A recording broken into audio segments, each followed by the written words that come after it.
मैं करीब 10 साल की थी और मैं, मेरी छोटी बहन, मेरे मम्मी पापा, हम चारों उस शाम को एक सामूहिक विवाह में जाने वाले थे।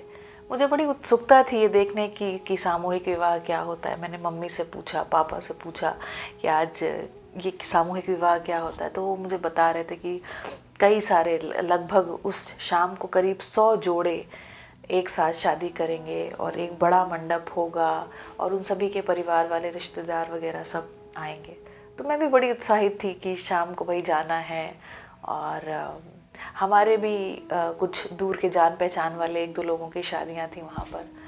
जब मैं वहाँ पर पहुँची तो शादी से ज़्यादा वहाँ मेले जैसा माहौल था, क्योंकि 100 जोड़े थे और उन सभी के परिवार वाले, उनके रिश्तेदार वगैरह सब वहाँ थे। एक बहुत बड़ा मैदान था और मुझे लगता है कि उस दिन कम से कम शायद 10-15 हज़ार लोगों की भीड़ रही होगी। तो भीड़ कम, भगदड़ ज़्यादा थी। और तो फिर मेरे मम्मी पापा दोनों बोले कि ठीक है, चलो हम एक चक्कर लगा के आते हैं, देख के आते हैं सभी सारे जोड़ों को। और वो कुछ हाथ में कवर्स लेके आए थे जो वो उन रिश्तेदारों को देने वाले थे। उसी समय क्या हुआ कि मेरी मम्मी की एक जान पहचान के कोई रिश्तेदार मिल गए और वो उनसे बातें करने लगी। तो मम्मी ने बोला पापा से कि आप एक काम करो, आप इन दोनों बच्चों को घुमा के लाओ, मैं इनके साथ बैठ के बातें करती हूँ, काफ़ी समय बाद मिले हैं। अब वो जो माहौल था उस जगह का, वो इतना, मुझे कहीं ना कहीं मुझे लगता है शायद मैंने कुछ मूवीज़ में देखा होगा। उस समय बच्चे खो जाते हैं, मेले में बिछड़ जाते हैं, और इस तरीके की कुछ बैकग्राउंड नॉइज़ जो थी वो मेरे दिमाग में चलने लगी। और मेरे पापा ने कहा कि चलो चलते हैं। तो मैंने बोला नहीं, मैं नहीं जाऊंगी, मुझे डर लग रहा है कि हम खो जाएंगे और फिर पता नहीं मिलें ना मिलें, फिर क्या होगा हमारी लाइफ का। तो जानते हैं उस समय क्या हुआ? उस समय मेरे पापा हंस सकते थे या कुछ भी, इसके अलावा वो जो उन्होंने जिस तरीके से रिस्पॉन्ड किया उसके अलावा भी कोई रिस्पॉन्स दे सकते थे। तो हम दोनों को थोड़ा सा साइड में लेकर के गए। और I think I was a little apprehensive as a child, you know, naturally I am naturally like that also. I need to know the things before hands. तो खैर उन्होंने वो हमें एक साइड में ले करके गए जहाँ पर हम लोग एक दूसरे की बातचीत वो सुन सकते थे। और वो मुझे बोले कि आपको किस बात का डर लग रहा है? तो मैंने कहा भाई मुझे इस बात का डर है कि मैं खो जाऊंगी, और खो जाऊंगी तो फिर एक बार खो जाऊंगी तो फिर आपको मैं मिलूंगी नहीं वापस, तो इसलिए मुझे नहीं जाना है। तो उस पर उन्होंने बोला अरे इसमें कौन सी बड़ी बात है ना, अगर आप खो जाओगे तो मैं आपको बताता हूँ कि मिलना कैसे है ना। तो उन्होंने बोला देखो, अगर आपका हाथ, पहले सबसे तो जब आप मेरे साथ चलना तो आप अवेयर रहना है ना, आप बिल्कुल सतर्क रहना कि आपका हाथ मेरे हाथ से छूट ना जाए। और चूँकि आप दोनों बहनें साथ में हो तो ये आपकी ज़िम्मेदारी है कि आपको अपनी बहन की भी थोड़ा सुरक्षा का ध्यान रखना है, आपको उसका हाथ भी ज़ोर से पकड़ना है और इतनी भगदड़ में हाथ नहीं छूटने चाहिए।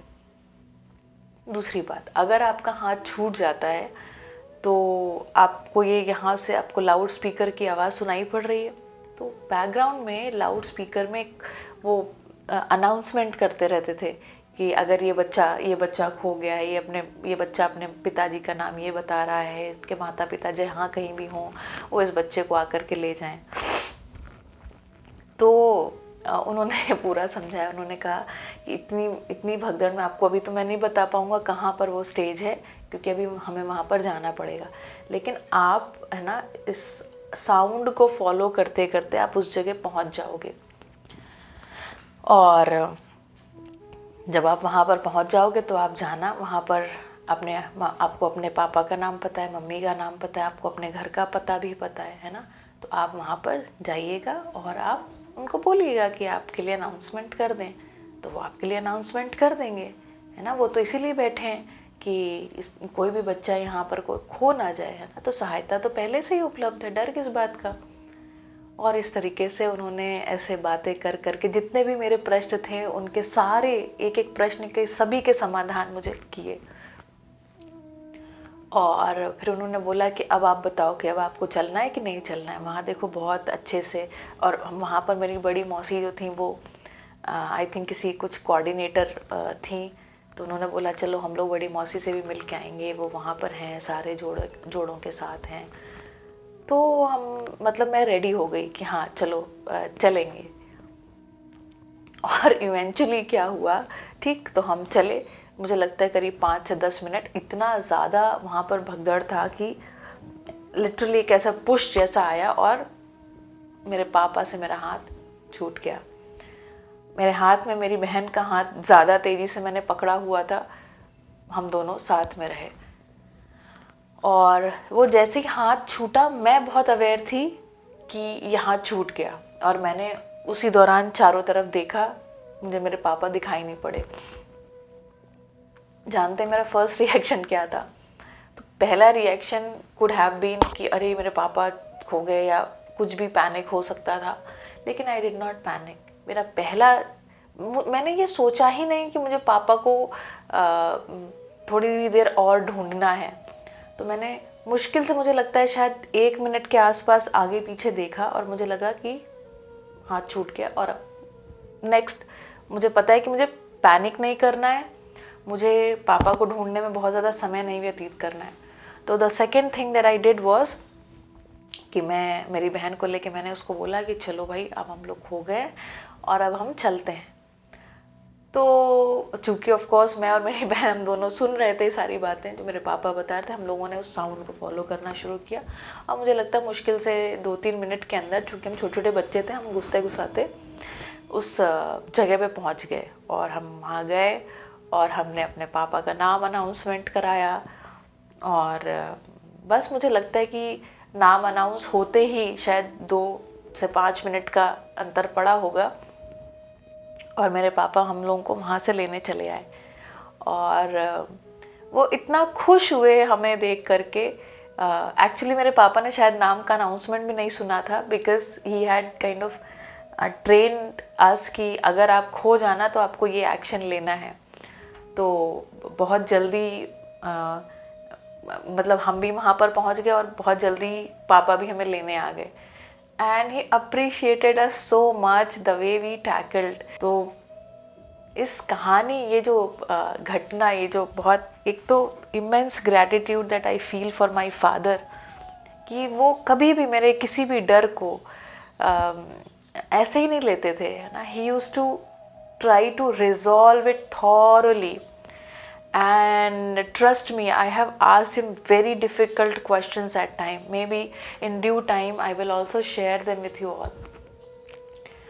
तो उन्होंने बहुत अप्रिशिएट किया कि मैंने जो ये सिचुएशन थी इसको कितने अच्छे से हैंडल किया।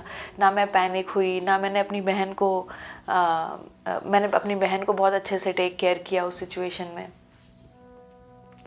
सो फ्रेंड्स, आज ये कहानी आपके साथ इसलिए शेयर कर रही हूँ कि कई बार जो माँ बाप होते हैं ना, वो बच्चों के अप्रीहेंशन को कई बार, I have seen, literally seen this, some parents ridicule the apprehension of the child. So जब हम अप्रीहेंशन को रिडिक्यूल करते हैं तो बच्चा हमसे अपना वो अप्रीहेंशन उसका सॉल्व नहीं होता, वो रिजॉल्व नहीं होता, वो बल्कि छुपाने लग जाता है। और ऐसी कोई भी चीज़ को आप हील नहीं कर सकते जो हिडन है। और एनी डिस्ट्रेस, है ना, कोई भी सिचुएशन जो हमें डिस्ट्रेस कब क्रिएट होता है? डिस्ट्रेस तब क्रिएट होता है when you have a problem but you do not know what is the solution, है ना। तो दैट अनरिजॉल्व्ड डिस्ट्रेस, है ना, distress without resolution, it creates trauma. And trust me, in my journey of counselling, healing, transformation and teaching, I have seen so many people reacting from the same unresolved trauma, from the same, same wound of their inner child. And जैसे आपने वो कहानी सुनी होगी ना, कि एक हाथी, है ना, बहुत छोटे में, बचपन में उसको हम बहुत पतली रस्सी से बांध देते हैं, और वो बड़ा होने के बाद भी उस रस्सी को खोल नहीं पाता है। तो ऐसा ही कुछ, है ना, ह्यूमन ब्रेन के साथ है, ऐसा ही कुछ ह्यूमन माइंड के साथ है। जब अब बहुत हम छोटे होते हैं तो उन चीज़ों को रिजॉल्व करने की ताकत हमें ना फिज़िकल, मेंटल, इमोशनल ताकत नहीं होती है। एंड उस समय हम कई बार फेल हो जाते हैं उसको रिजॉल्व करने में, तो हम ये मान ही लेते हैं कि इसका कोई दूसरा रिएक्शन, रिस्पॉन्स हो ही नहीं सकता। We are not resolve at that place. तो ये घटना मुझे तब याद आती, मतलब शायद मैं इस घटना को पूरी तरह से एक्चुअली भूल गई थी, लेकिन जब कई बार मैंने ऐसे बहुत सारे केसेस देखे जहाँ पर जो मेरे पेशेंट्स थे या जो मेरे मेंटीज थे, तो मैंने पाया कि उनके पास एक्चुअली है ना, they have not been responded very well in such situations when they were distressed, when they were fearful by their parents. And parents, they were not very aware that एक छोटी सी बात इतना deep rooted trauma create कर सकती है। तो आज आपके साथ ये शेयर करने के पीछे यही अपेक्षा थी कि आप इस बात को बड़ी गहराई से समझिए कि जब भी कोई बच्चा आपसे कोई प्रश्न पूछ रहा है, जब भी अपने फियर्स आपके सामने रख रहा है, तो आप बड़े धीमे धीमे उसके रूट कॉज में जा कर के उसे एक्चुअली इम्प्लीमेंटेबल सॉल्यूशंस देने की कोशिश करिए। और अगर आपके पास इम्प्लीमेंटेबल सॉल्यूशन नहीं है तो सीक हेल्प फ्रॉम अदर्स, है ना। एंड ये बड़े ही प्रोटेक्टेड, बड़े ही ऐसे एनवायरनमेंट पे होना चाहिए जहाँ पर बच्चा जो है वो एक्सपोज्ड ना फील करे, बल्कि the child should feel secure. So आज के लिए इतना ही, धन्यवाद।